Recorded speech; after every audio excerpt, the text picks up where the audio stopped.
Salt of nuclear radiation. Oh, Who is Pearl's mother? What is the Krabby Patty's secret formula?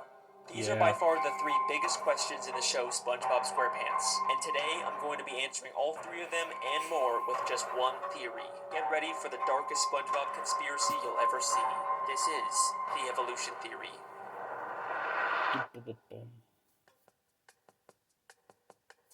We're back with another SpongeBob conspiracy. Guess I'm the SpongeBob guy now. That's all I make. You guys sure love these SpongeBob theories. they're pretty cool. Bail out with another nuclear radiation theory. It's pretty simple. It's been confirmed that Bikini Bottom is actually beneath a real-life place called Bikini Atoll. From 1946 to 1958, the United States did nuclear tests there, devastating the area and leaving it radioactive even to this day. The theory states that the reason why the citizens of Bikini Bottom can talk and have formed advanced societies is because of mutations caused by these nuclear tests. And that's about the whole theory. Even though there's tons and tons of videos about it, none of them actually go in depth with it or really look through the show for evidence. But y'all know that if Alex Bale is making a theory on it, then it's not going to be some baby surface level analysis. I will watch every single episode of SpongeBob. I will read every page of the goddamn Wikipedia. If I'm making a theory on it, then you guys know it's going to be good. And once I really started looking into this theory, I realized that there is so much more here than anyone thinks. Get ready, because today we're going to be solving the biggest mysteries in the history of SpongeBob SquarePants and changing the way you look at the entire show. So without further ado, let's begin the theory.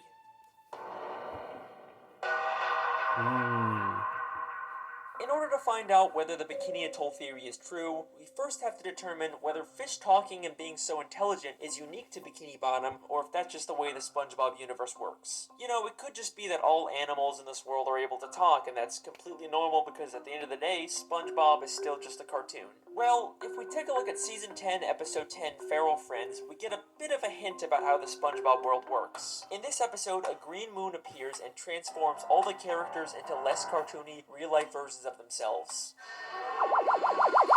SpongeBob? Patrick? Just like in real life, they can't talk and end up trying to eat each other. The French narrator is watching all this unfold, and he says this very important line. I have been monitoring the behavior of the green moon all day. It is called Neptune's moon. Every 100 years, it de-evolves everyone in Bikini Bottom into primal fish. Every 100 years, it de-evolves everyone in Bikini Bottom into primal fish. So this implies that the characters in Bikini Bottom are more evolved and were once like these primal fish. But this doesn't prove that the evolution only exists in Bikini Bottom. It could still be a worldwide phenomenon. Remember that bonus DVD clip I found in my television theory? It was about humans studying fish in Bikini Bottom because of their intelligence. Land-loving scientists have tried to learn the secrets of intelligence.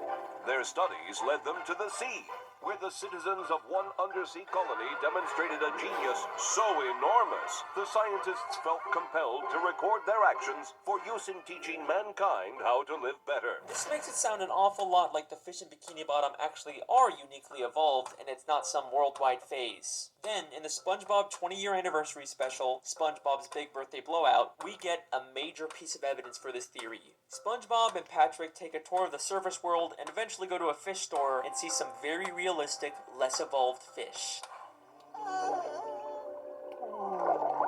What kind of monsters would want to keep fish folk in jail like this?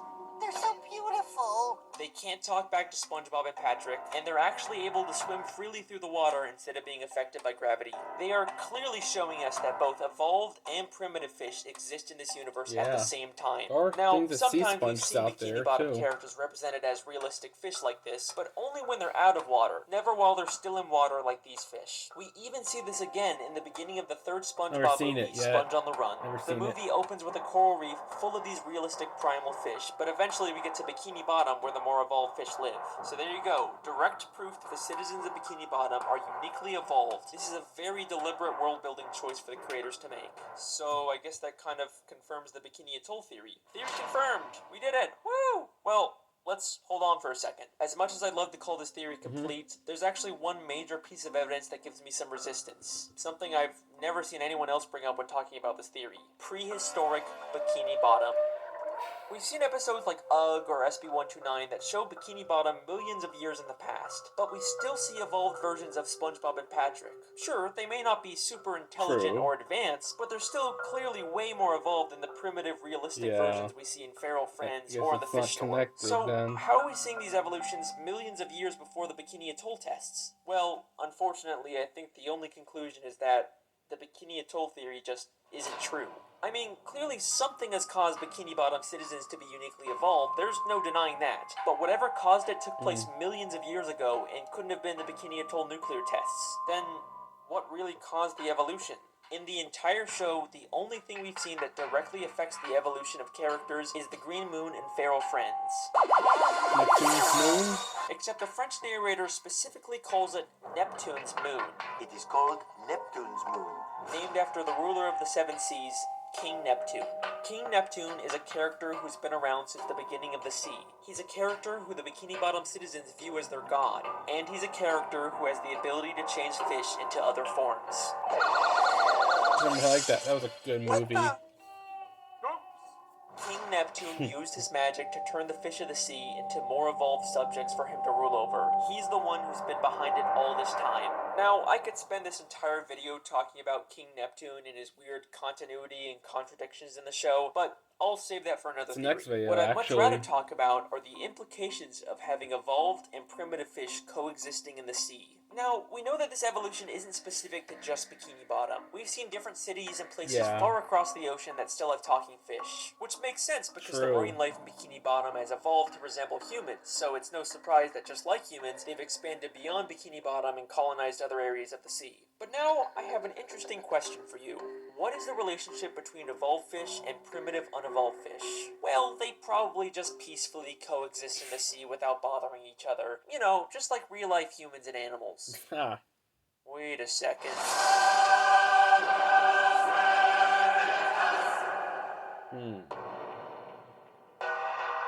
The war. In Season 3, Episode 10, the Krusty Krab training video, there is this hilarious, absurd moment when they're talking about Mr. Krabs. After the I saw war, that episode Krabs before, stayed but I didn't think secluded of in a anything deep of it. depression that seemed endless.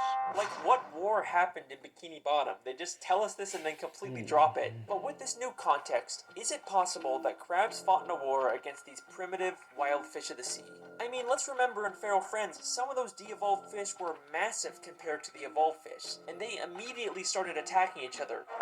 The battle for the survival of the fittest rages on in the animal kingdom. So yeah, in order for the Bikini Bottom citizens to survive and expand, they would probably break into some kind of war. And from the sounds of it, this war must have been pretty brutal to put Mr. Krabs into such a deep depression. But I'm getting ahead of myself. it's the Is there Great actually Depression. any evidence that proves the war Mr. Krabs fought in was specifically this evolutionary war? Well, through the few flashbacks we get, we know that Mr. Krabs served in the Navy. And yes, they were sailing ships on an ocean, even though they're already underwater. This is actually a real-life phenomenon where certain parts of the sea can have a higher level of salinity, and it looks like an underwater ocean. Shout out Miss Parks, my high school marine biology teacher. We also know from maps of Bikini Bottom that the town is surrounded by this underwater ocean. So that places Mr. Krabs' war outside of Bikini Bottom where this evolutionary war would have to take place. Then if we took a look at Mr. Krabs' home, we see it is full of memorabilia from his past days in the Navy. But hidden within here is something that will absolutely blow your mind and answer one of the biggest questions in the show. Hanging there on his wall is a picture of a massive whale next to a ship. You don't think that could be... No, it can't be. Pearl's mother? Pearl is Mr. Sorry to interrupt you, but so what if there's a mother, and I don't know if there is actually her father, if it's a crab, but I mean, two whales can't make a whale and a crab can't make a whale, so she would have to have a father. Maybe a father divorced the mother whale, because she wouldn't be there if there's not two whales. You know what I'm saying? So I'm saying that there could be a mother and a father whale, and maybe he killed both of them. That'd be crazy talk. Mr. Krabs' whale daughter. The show never really explains how a crab can be the father of a whale, but most people just assume she was adopted. People have been speculating about who Pearl's biological mother is for years, and I think we finally just found our answer. We've seen 2 photos of this whale on a ship in Season 3, Episode 9. Just one episode before we find out Mr. Krabs fought in a war. Since this is among all of Mr. Krabs' Navy stuff, I think we can assume that this is something he encountered and not just some random picture of a whale on a ship above the ocean. The whale is massive compared to the ship. We've seen adult whales in Bikini Bottom before, but they are nothing compared to the size of this whale. This has a much closer resemblance to Pearl when she de-evolved in Feral Friends and became massive. So this has to be an unevolved primitive whale, and the picture clearly shows them fighting. Not only does this prove that there was a war between evolved and primitive fish, but Mr. Krabs definitely fought in it. But this also implies something very dark. Mr. Krabs killed Pearl's mother. The only direct reference we get in the show to Pearl's mother is one of Mr. Krabs' many sayings, Mother of Pearl. Never thought of it like that. Pearl! Mother of Pearl! Holy Mother of Pearl! He uses it in places something like Holy Crap or Dear God, only saying it when something truly shocking or terrible happens, because he knows the terrible thing that happened to Pearl's mother. Why did Mr. Krabs go into such a deep depression after the war? Because he's haunted by what he's done, and the smoking harpoon to prove it is right there on his wall. So, that leaves us with an important question. Why did he adopt Pearl? After he killed her mother, he probably realized she had an infant daughter who had the evolutionary genes. Instead of leaving her to die, he adopted her as his own, all while keeping the dark secret that he was responsible for her mother's death. Gone too, probably. Childhood ruined yet? Well, don't worry, there's still time for this theory to get... Yeah. Be careful. If you don't want to hear the more dark theory of this, you should just get out of here if you want. Stick around if you want to hear what's going to happen next. Even worse. Now's your chance to remove yourself before things get really dark. We've warned you. Still here?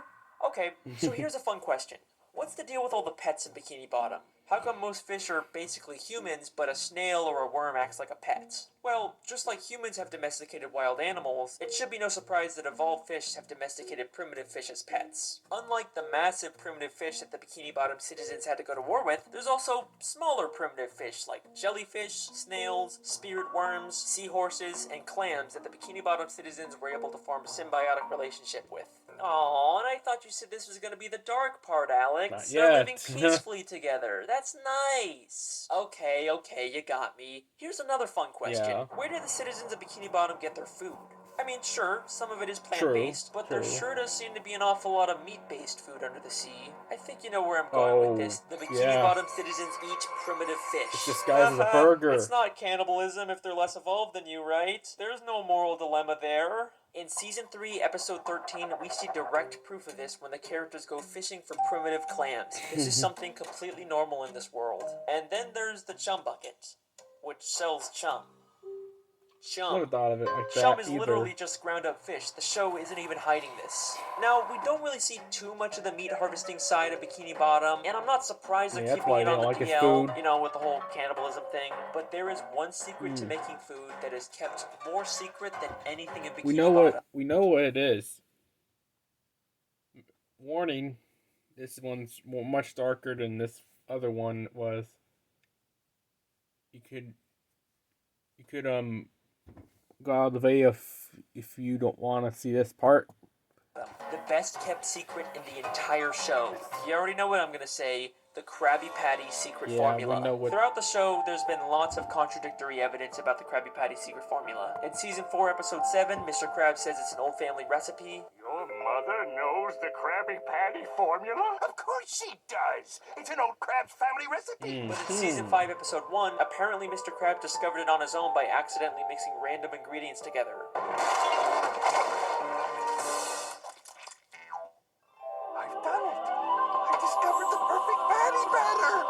Sometimes it's a secret formula, sometimes it's a book, sometimes it's a secret sauce, and any glimpse we get of the formula is just random nonsense. There is a ton of contradictory evidence out there, but I think this might all be intentional. In order to throw people off, Mr. Krabs has spread misinformation about the Krabby Patty formula. In fact, he's already done this in Season 3, Episode 18, by hiding a fake formula for Plankton to find that says he's the secret ingredient. I remember this one Mixed too. together with the most important ingredient of all, 4 heaping pounds of freshly ground plankton. And the contradictions aren't just inside the show. Even one of the SpongeBob crew members once said that Krabby Patties are vegetarian and contain no meat. But I've always been a little suspicious about what the creators say. They've also said that they're not allowed to show fish as food, except they clearly do with chum, clam fishing, and all the many, many gags where fish turn into food. It's almost like they're not allowed by Nickelodeon to publicly acknowledge this because that could create a controversy, but they can still sneak this dark secret into the show. So, what is the true secret ingredient? Where does the meat really come from? It's strange. We never really see Mr. Krabs get the meat delivered, or at least go out himself to get it. It's almost like he has all the meat he needs stockpiled somewhere. What primitive meat can Mr. Krabs have access to? Maybe he's been holding on to something from the war. Escape while What I can. Mr. Krabs have killed during the war that he doesn't want anyone to find out about? Something big enough to supply him with meat for years without needing more. What could that be? You really gonna make me say it? Mr. Krabs is using Pearl's dead mother's carcass to make Krabby Patties. Woo! We did it! Yeah, Well, at least we we solved solved the mystery. theory at We least. did it. Now we know how I'm so crazy glad. it is. Season 1, Episode 15, Sleepy Time. Mr. Krabs has a dream that he's on a boat fishing for a massive dollar. This is his memory of killing Pearl's mother, except now all he sees her as is money. And take a guess what name he calls the dollar. What you doing, Mr. Krabs? I'm picking Neptune's pocket. What are you talking about? I'm talking about cold hard flipping cash. It's the mighty Moby Dollar. Moby Oh, I heard about that book a direct before. reference to Moby Dick, a story about hunting a whale. Are you kidding me? And that is the evolution theory. I warned you guys this would be a dark one. The Bikini Atoll theory, King Neptune, Pearl's mother, the Krabby Patty formula, we hit everything in this theory. Even if you don't agree with all of it, you gotta admit a lot of this makes sense. Eugene Krabs' aspirations for money and greed have caused him to do terrible, terrible things. At least his love for Pearl seems to be real, so maybe there's some but small most of the amount time of good it's in him. not. And even though Pearl's mother all probably about money provides tons for of him. meat, eventually he's gonna run out and he'll have to face what he's done. Well, unless, of course, there's another whale he has access Her to. father? Nope. And Nope. her no, too? No. Mr. Krabs wouldn't do that. way. He loves Pearl. He's not just raising her for Krabby Patty meat. Even Mr. Krabs isn't that much of a monster. Every sight I've ever seen to the sweetest sound I've heard, I'd gladly give up everything for all the money that I've earned. Huh. Well, alrighty then. That's the end of that theory. Just gonna end it here before there's any more dark plot twists. Yeah, You guys that's a have lot to been handle right insanely now. supportive with these SpongeBob theories, so I guess I have to make more. I've been your host, Alex Bale. Thanks for watching. Cool. Nice job. Nice job. That was a good one.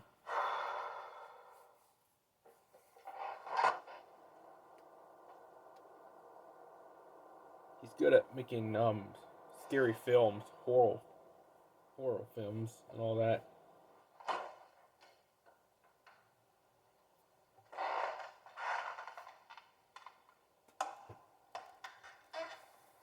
Horror films too. Hey, just want to let you know that I think I'm gonna take a break from the SpongeBob videos for a little bit. It's a dark. It's not you. I mean, the dark videos matter, are I great. hope. People love them. It's just, I think I want to go back to making actual films for a bit.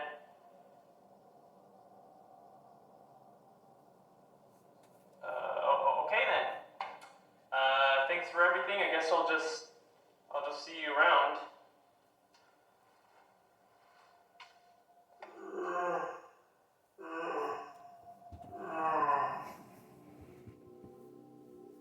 When I found you, you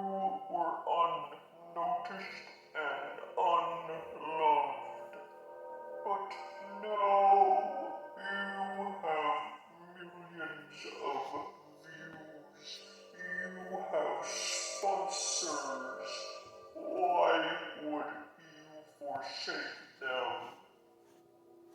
just, I don't want to really make these videos forever. I don't want to be known as the SpongeBob guy. True. My boy, you really think they will care about your little films? I am your muse. I have given you the gift of knowledge. If you wish to go back to anonymity, then be my guest. But I know who you really are. Number 5. We'll be doing that one next. Sort of book of reflection.